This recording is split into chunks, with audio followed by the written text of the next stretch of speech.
दरम्यान दहशतवादी बीज पेरणाऱ्या 26/11 हल्ल्याचा मास्टरमाइंड आणि लष्कर-ए-तोयबाचा म्होरक्या हाफिज सईदचा मृत्यूच्या भीतीने थरकाप उडालाय। त्याची रात्रीची झोप उडालेली आहे। पहलगाम दहशतवादी हल्ल्यानंतर भारताने पाकिस्तान विरोधात मोठ्या कारवाईची तयारी केली आहे। त्यामुळे पाकिस्तानी सैन्याच्या पायाखालची वाळू सरकलेली आहे, तर हाफिज सईदची पाचावर धारण बसली आहे। भारतीय सैन्य किंवा गुप्तचर यंत्रणा आपला एन्काउंटर करतील अशी भीती हजारो निरपराध लोकांची हत्या करणाऱ्या हाफिज सईदला सतावू लागली आहे। त्यामुळेच पाकिस्तानची गुप्तचर संस्था ISI आणि पाकिस्तान सरकारने हाफिजची सुरक्षा वाढवली आहे। पाकिस्तानच्या यंत्रणेमध्ये हाफिज सईदला जाणीवपूर्वक दाट लोकवस्ती असलेल्या भागात ठेवण्यात आलंय, जिथे सामान्य पाकिस्तानी नागरिकांच्या घरांसह मशीद आणि मदरसाही असल्याची माहिती आहे।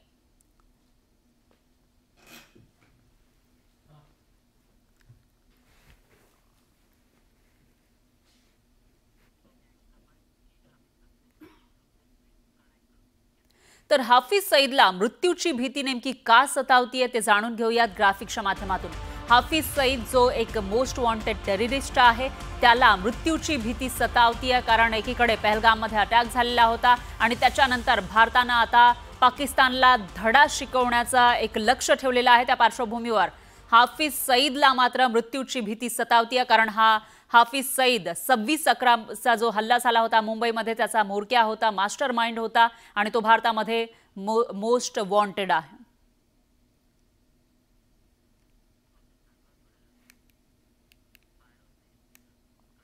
पाहुयात पुढची बातमी। गंगा एक्सप्रेसवेवरील ऐतिहासिक एअर शो सुरू आहे। या भव्य शो मध्ये राफेल, मिराज आणि जॅग्वारसह अनेक अत्याधुनिक लढाऊ विमानं आपली ताकद दाखवतायत, तर हे युद्ध विमानांनी आकाशामध्ये घिरट्या घालत हायवेवर टचडाऊन केल्याची एक्सक्लुसिव्ह दृश्य आपण बघू शकताय। नाईट लँडिंग शोचाही समावेश यामध्ये आहे। तर यामुळे कटरा जलालाबाद मार्ग 2 मे रोजी सायंकाळी 7 वाजल्यापासून रात्री 10 वाजेपर्यंत पूर्णपणे बंद ठेवला जाणार आहे।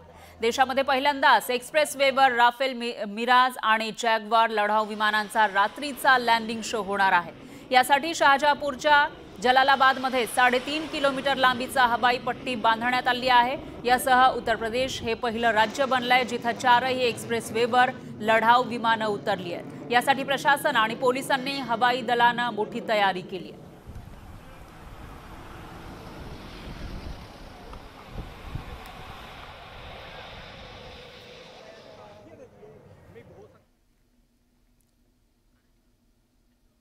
दरम्यान पहलगाम हल्ल्याच्या पार्श्वभूमीवर घडामोडींना वेग आला आहे। भारताच्या कठोर भूमिकेनंतर पाकिस्तानने शिमला करार रद्द केला। दुसरीकडे बिथरलेल्या पाकिस्तानचे मंत्री आण्विक हल्ल्याच्या पोकळ धमक्या देऊ लागलेत। राजधानी दिल्लीत सुद्धा बैठकांचा सिलसिला सुरू आहे। दहशतवादाला जशास तसं उत्तर देण्यासाठी पंतप्रधान मोदींनी सैन्याला फ्री हँड दिलाय। त्यानंतर लाईन ऑफ कंट्रोलवरील सुरक्षा आणखी वाढवण्यात आली आहे, तर दुसरीकडे सागरी सीमेवरही युद्ध नौका सज्ज ठेवत भारताने पाकिस्तानची घेराबंदी करण्यास सुरुवात केली आहे। भारताच्या या आक्रमक भूमिकेमुळे पाकिस्तानचे धाबे दणाणलेत, त्याला कारणही तसंच आहे। INS विक्रांत ही आधुनिक युद्ध नौका आहे आणि विक्रांत एका वेळी 40 फायटर एअरक्राफ्ट कॅरी करू शकते। यामागे MiG-29K आणि MH-60R अँटी सबमरीन हेलिकॉप्टरचा समावेश आहे।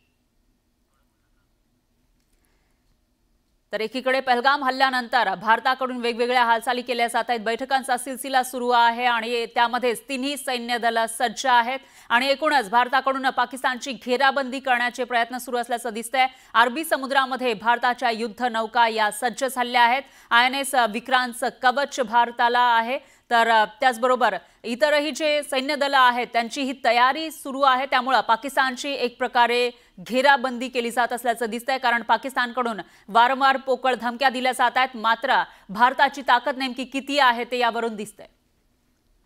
पाकिस्तानकडून भारताला रोज पोकळ धमक्या दिल्या जात आहेत, पण जर मैदानात उतरलं तर कुणाकडे किती आणि कोणती शक्ती आहे ते बघूयात ग्राफिक्सच्या माध्यमातून। भारताकडे लढाऊ विमानं 2229 आहेत, तर पाकिस्तानकडे फक्त 1399 इतकी लढाऊ विमानं आहेत। लष्करी विमानं भारताकडे 513 आहेत, तर पाकिस्तानकडे 328 इतकी आहेत। आणि लढाऊ हेलिकॉप्टर भारताकडे 80 आहेत, तर पाकिस्तानकडे 57 लढाऊ हेलिकॉप्टर आहेत। लष्करी वाहनं भारताकडे 1,48,594 आहेत, तर पाकिस्तानकडे फक्त 17,516 इतकी आहेत। रणगाडे भारताकडे 4201 तर पाकिस्तानकडे 2627 आहे. पाणबुड्या भारताकडे 18 आहेत तर पाकिस्तानकडे फक्त 8 आहे. पहलगाममध्ये दहशतवाद्यांनी गोळ्या झाडलेल्या होत्या आणि निरपराध नागरिकांची हत्या केली. तेव्हापासून फरार असलेल्या 4 दहशतवाद्यांचा शोध युद्ध पातळीवर घेतला जातोय. लष्कर आणि स्थानिक पोलिसांकडून इथं कसून शोध घेतला जातोय, तपास केला जातोय. हे 4ही दहशतवादी अजून सुद्धा परिसरामध्ये लपून बसले असावे अशी शक्यता वर्तवण्यात आली आहे. हे दहशतवादी घनदाट जंगलात लपून बसले असावे अशी शक्यता आहे. तर दहशतवादी किमान 48 तासांपूर्वी पहलगाममध्ये हजर असल्याची ही माहिती समोर आली आहे.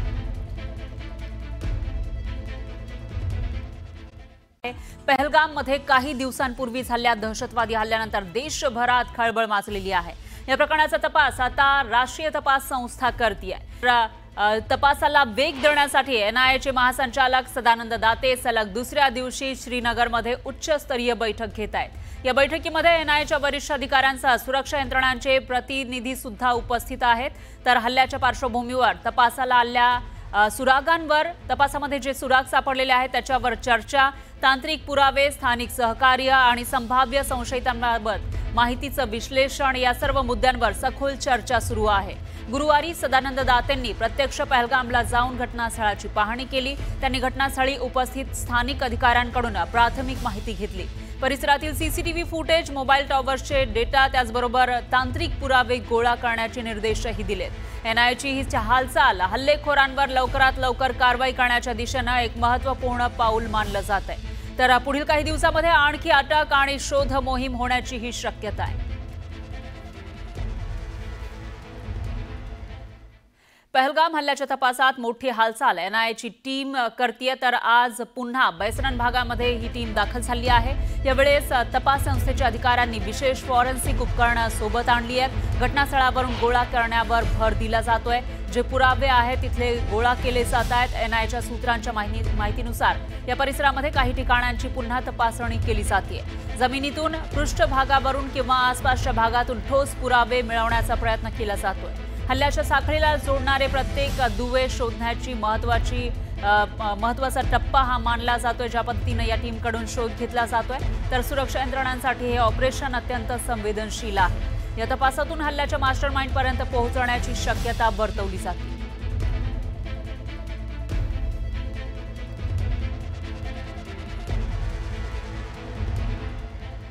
दरम्यान पहलगाम हल्ल्याबाबत एनआयएनं 20 पेक्षा जास्त ओव्हरग्राऊंड वर्कर्सवर लक्ष केंद्रित केलं आहे, ज्यांची एनआयए टीमकडून सखोल चौकशी केली जाते.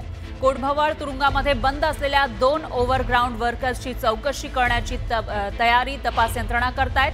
तर एनआयएची टीम लवकरच निसार अहमद उर्फ हाजी आणि मुस्ताक हुसेन याची चौकशी करू शकते. हे दोघेही ओव्हरग्राऊंड वर्कर एलईटीच्या दहशतवाद्यांना मदत करत असल्याचा आरोप करण्यात आला आहे. त्यामुळे आता त्यांच्या चौकशीतून नेमकं काय समोर येतं तेही बघावं लागेल.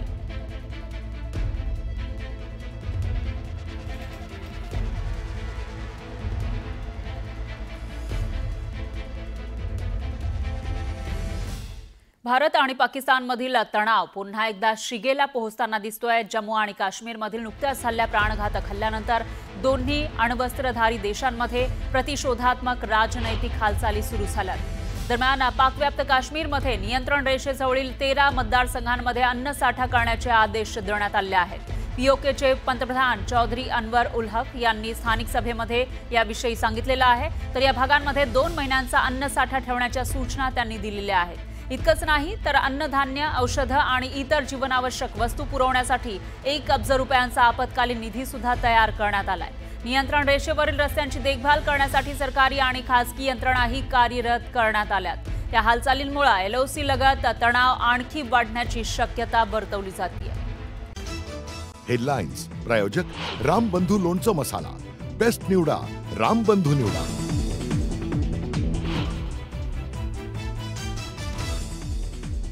भारत आणि पाकमध्ये तणाव वाढला. हल्ल्याच्या भीतीनं पाक घाबरला. पीओकेमध्ये 2 महिन्यांचा अन्नसाठा करण्याच्या पाकिस्तानी पंतप्रधानांच्या सूचना.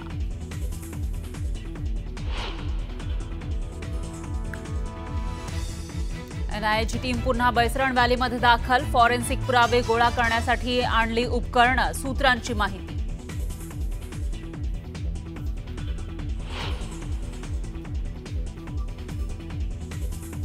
एनआयएचे डीजी सदानंद दाते सलग दुसऱ्या दिवशीही श्रीनगरमध्ये पहलगाम हल्ल्याच्या पार्श्वभूमीवर तपासासाठी आजही उच्चस्तरीय बैठका, हल्ल्याच्या घटनेवरून महत्त्वपूर्ण पाऊल.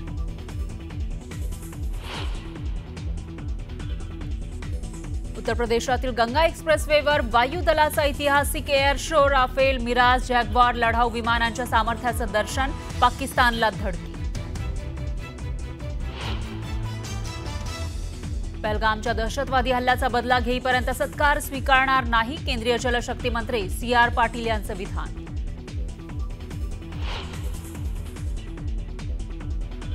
चुन के नंतर मारा, आधी गृहमंत्री पदाचा राजीनामा द्या, पहलगाम हल्ल्यावरून संजय राऊतांचा अमित शहांवर हल्लाबोल.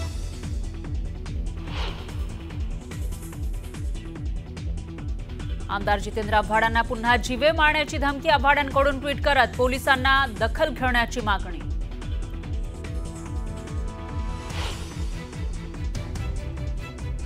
महायुतीनं दिलेल्या कर्जमाफीच्या आश्वासनाचा अजित पवारांना विसर, आपण कर्जमाफीचं आश्वासन दिलं नसल्याचं सांगत केला घुमजाव. पुरंदर विमानतळाच्या सर्वेला स्थानिकांचा विरोध, सर्वेक्षण करणारा ड्रोन दगडानं पाडला, स्थानिक आणि अधिकाऱ्यांमध्ये वाद.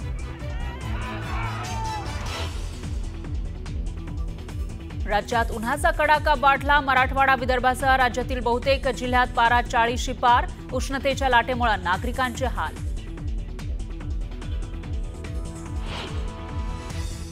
केरळमध्ये भरधाव कारनं महिलेला उडवलं, आईचा भीषण अपघात पाहून चिमुकल्या मुलाचा आक्रोश, सुदैवानं आईचा जीव वाचला, धक्कादायक घटना CCTVमध्ये कैद.